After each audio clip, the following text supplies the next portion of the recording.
இந்த செய்தியை உங்களுக்காக வழங்குவது அருண் மசாலா. 1983 ஆண்டிலிருந்து தரத்துடன் தன்மை மாறாத அறுசுவை சமையலுக்கான அருண் மசாலா.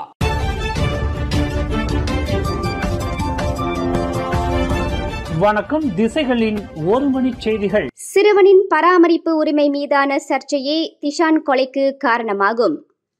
சொந்த தந்தையால் கொலை செய்து புதைக்கப்பட்டதாக நம்பப்படும் ஜோஹோரைச் சேர்ந்த 6 வயது சிறுவன் திஷான் கொலைக்கு முக்கிய காரணம் அந்த சிறுவனின் பராமரிப்பு உரிமை தொடர்பில் கணவனுக்கும் மனைவிக்கும் இடையில் ஏற்பட்ட சர்ச்சையே முக்கிய காரணமாகும் என்று நம்பப்படுகிறது.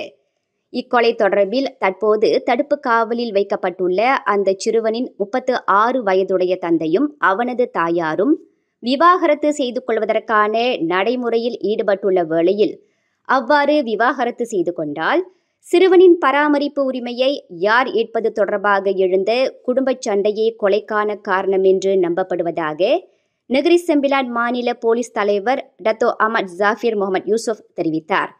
கணவன் மனைவிக்கு இடையிலான விவகாரத்தில் ஆண் குழந்தை இயல்பாகவே தாயாரின் பராமரிப்பு உரிமைக்கு விட்டுவிடப்படும் என்ற பொறாமையின் காரணமாக தனது மகன் அவனது தாயாரிடம் ஒப்படைக்கப்பட்டுவிடக் கூடாது என்ற நோக்கில் அந்த சிறுவனை சம்பந்தப்பட்ட நபர் கொலை செய்து இருக்கக்கூடும் என்று நம்பப்படுகிறது.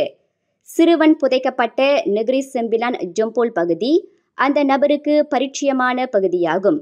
சிறுவன் காணாமல் போனதாக புகார் செய்யப்பட்ட அன்றே தனது கணவனின் செயலில் மனைவிக்கு ஏற்பட்ட சந்தேகம் மற்றும் அளித்த போலீஸ் வாக்குமூலமே அந்த சந்தேக பேருவழியை அன்றைய தினமே கைது செய்வதற்கு வழிவகுத்தது. சம்பந்தப்பட்ட நபர் இந்த வாரத்தில் நெகிரி செம்பிலான் பாஹாவ் மேஜிஸ்ட்ரேட் நீதிமன்றத்தில் குற்றஞ்சாட்டப்படுவார் என்று எதிர்பார்க்கப்படுகிறது. அதிபர் விளாடிமிர் புட்டின் அழைப்பை ஏற்று மாமன்னர் சுல்தான் இப்ராஹிம் ரஷ்யாவிற்கு பயணமானார். நாளை ஆகஸ்ட் 5ஆம் தேதி தொடங்கி 10ஆம் தேதி வரையிலான மாமன்னரின் அதிகாரத்துவ ரஷ்ய வருகையை முன்னிட்டு இன்று காலை 8:55 மணியளவில் சுபாங் அரச மலேசிய ஆகாய படைத்தளத்தில் சிறப்பு விமானம் மூலம் சுல்தான் இப்ராஹிம் மாஸ்கோ புறப்பட்டார். விமான நிலையத்தில் மாமன்னரை பிரதமர் டத்தோஸ்ரீ அன்வார் இப்ராஹிம், துணை பிரதமர் டத்தோஸ்ரீ ஃபடிலா யூசுப் மற்றும் மூத்த அமைச்சர்கள் வழியனுப்பி வைத்தனர். 1967ஆம் ஆண்டு முதல் மலேசியா ரஷ்யாவுடன் தூதரக தொடர்பு கொண்டுள்ளது. மலேசிய மாமன்னர் ஒருவர் ரஷ்யாவிற்கு அதிகாரத்துவ வருகை மேற்கொள்வது இதுவே முதல் முறையாகும். மாமன்னர் ரஷ்யாவிற்கு புறப்படுவதற்கு முன்னதாக அரச மலேசிய மலாய் இராணுவ பட்டாளம் வழங்கிய மரியாதை வரவேற்பை ஏற்றுக்கொண்டார். 21 பீரங்கி குண்டுகள் முழக்கமிடப்பட்டதுடன் தேசிய கீதம் பாடப்பட்டது. நெகிரி செம்பிலான் மாநில ஜசேகா மூத்த உறுப்பினர்கள் இயக்கம் தங்கள் ஆட்சேப நடவடிக்கைக்கு பெண்கள் மாதவிடாய் காலங்களில் பயன்படுத்தும் சானிட்டரி நப்கினை ஒரு பொருளாக பயன்படுத்தியிருப்பதை அக்கட்சியின் மகளிர் பிரிவு தலைவி தியோ நீச்சிங் கண்டனம் தெரிவித்துள்ளார். பெண்களின் சுகாதார பொருளாக பயன்படுத்தப்படும் முக்கியத்துவம் வாய்ந்த ஒரு பொருளை முகத்தில் கட்டிக்கொண்டு மூத்த உறுப்பினர்கள் பொதுவில் காட்சிப்படுத்தியிருப்பது பெண்களின் இயற்கை உபாதைக்கு உதவும் அப்பொருளை அவமதிக்கும் செயல் என்று தொடர்பு துணை அமைச்சருமான தியோ நீச்சிங் குறிப்பிட்டார். எத்தனையோ பெண் பிள்ளைகள் சானிட்டரி நப்கினை வாங்குவதற்கு கூட வழியின்றி தங்கள் பள்ளி படிப்பை நிறுத்தி கொண்டுள்ள சம்பவங்கள் மத்தியில் அந்த சுகாதார பொருளை ஆட்சேப நடவடிக்கை என்ற பெயரில் பயன்படுத்தி விரயமாக்கியிருப்பது கண்டிக்கத்தக்க நடவடிக்கையாகும் என்று அவர் குறிப்பிட்டார். நெகிரி செம்பிலான் மாநிலத்திற்கு உரிய செனட்டர் பதவி வெளி மாநிலத்தைச் சேர்ந்த உறுப்பினர் ஒருவருக்கு வழங்கப்பட்டு இருப்பதாக கூறப்படும் சம்பவம் தொடர்பில் ஜசேகாவின் அந்த மூத்த உறுப்பினர்கள் சானிட்டரி நப்கினை முகத்தில் கட்டிக்கொண்டு நேற்று ஆட்சேப நடவடிக்கையில் ஈடுபட்டனர். ஜசேகா தலைமைத்துவம் எத்தகைய நடவடிக்கையை மேற்கொண்டாலும் நெகிரி செம்பிலான் மாநில ஜசேகாவினர் கண்டும் காணாமல் வாய்மூடி மௌனியாக இருக்க வேண்டும் என்பதற்கு அடையாளமாக தாங்கள் சானிட்டரி நப்கினை மையமாக கொண்டு இந்த ஆட்சேப நடவடிக்கையில் ஈடுபட்டதாக அந்த மூத்த உறுப்பினர்கள் வியாக்கியானம் கூறினர். வரும் ஆகஸ்ட் 7ஆம் தேதி கோலகங்சார் இஸ்தானா இஸ்கண்டாரியா அரண்மனையில் அரசு திருமணம் ஒன்று நடைபெறவிருப்பதாக சமூக வலைத்தளங்களில் பகிரப்பட்டு வரும் காணொளி தொடர்பில் பேரா சுல்தான் அலுவலகம் போலீசில் புகார் செய்துள்ளது.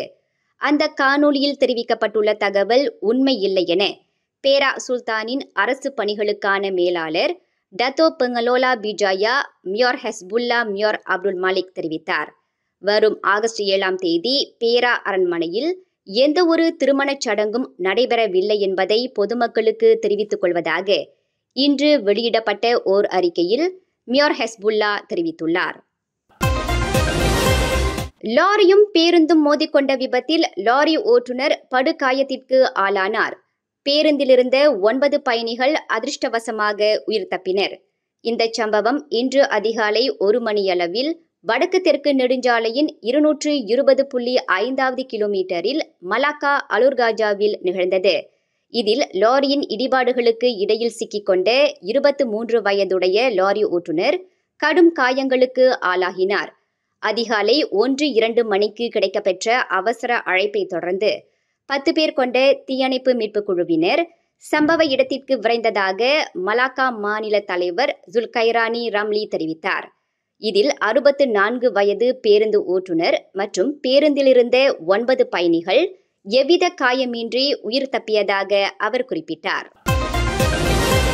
கடந்த ஜூன் மாதம் 1 தேதி பினாங்கு கபாலா பாத்தாஸ் ஜாலான் கலாவாயில் டத்தோ அந்தஸ்தை கொண்ட நபர் ஒருவர் விற்பனை பணிப்பெண் ஒருவரை கைத்துப்பாக்கி கட்டையால் அடித்து காயப்படுத்தியதாக கூறப்படும் சம்பவம் தொடர்பில் டிபிஆர் எனப்படும் துணை பப்ளிக் பிராசிக்யூட்டர் அலுவலகத்தின் முடிவுக்காக போலீஸ் துறை காத்திருப்பதாக பினாங்கு மாநில போலீஸ் தலைவர் டத்தோ முகமது அல்வி ஜைனால் அபிடின் தெரிவித்தார். இந்த சம்பவம் தொடர்பாக விசாரணை முடிவுற்றது. அறிக்கையும் டிபிஆர் அலுவலகத்தில் ஒப்படைக்கப்பட்டு விட்டதாக டத்தோ முகமது அல்வி கூறினார்.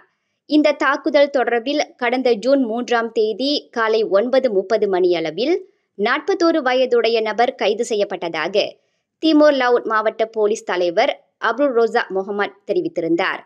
சாலையில் வாகன போக்குவரத்து தொடர்பில் ஏற்பட்ட தகராற்றில் 28 வயதுடைய மாதுவை துப்பாக்கி கட்டையால் அந்த டத்தோ தாக்கியதாக கூறப்படுகிறது. இந்த சம்பவம் தொடர்பில் அந்த டத்தோவின் கைத்துப்பாக்கி, தோட்டாக்கள் மற்றும் லைசன்ஸ் ஆகியவற்றை போலீசார் பறிமுதல் செய்திருப்பதாக அவர் குறிப்பிட்டிருந்தார். கடந்த சனிக்கிழமை பட்டோவத் தாமான் புக்கிட் ஜம்பூலில் ஆவேசமாக செயல்பட்டு பெரும் ரகளையை ஏற்படுத்திய ஓர் இந்தோனேசிய ஆடவர் போலீசாரிடம் பிடிபட்ட பின்னர் இறந்துவிட்டதாக பினாங்கு இடைக்கால போலீஸ் தலைவர் டத்தோ முகமது அல்வி ஜைனால் தெரிவித்தார். அந்த நபர் கைது செய்யப்பட்ட பின்னர் சுங்கை நிபோங் போலீஸ் நிலையத்திற்கு கொண்டு வரப்பட்ட போது அவர் மயங்கி விழுந்தார். பின்னர் அவர் ஆம்புலன்ஸ் வண்டியின் மூலம் பினாங்கு மருத்துவமனைக்கு கொண்டு செல்லப்பட்டார். ஆனால் அவர் இறந்துவிட்டதை மருத்துவர்கள் உறுதிப்படுத்தியதாக டத்தோ முகமது அல்வி குறிப்பிட்டார். முன்னதாக அந்த நபர் அன்றைய தினம் மாலை 6:20 மணியளவில் அந்த வீடமைப்பு பகுதியின் 13வது மாடியில் கையில் இரும்பு தடியை ஏந்தி கொண்டு ஆவேசமாக செயல்பட்டதாக கூறப்படுகிறது என்று அவர் விளக்கினார். இந்த செய்தியை உங்களுக்காக வழங்கியது அருண் மசாலா. 1983ஆம் ஆண்டிலிருந்து தரத்துடன் தன்மை மாறாத அறுசுவை சமையலுக்கு அருண் மசாலா. மேலும் செய்திகளை தெரிந்து கொள்ள கீழே இருக்கும் பெல் பட்டனை அழுத்துங்கள். உங்கள் மகிழ்ச்சியை வெளிப்படுத்த லைக் மற்றும் ஷேர் செய்யுங்கள். தொடர்ந்து திசைகளோடு இணைந்திருக்க சப்ஸ்கிரைப் செய்யுங்கள்.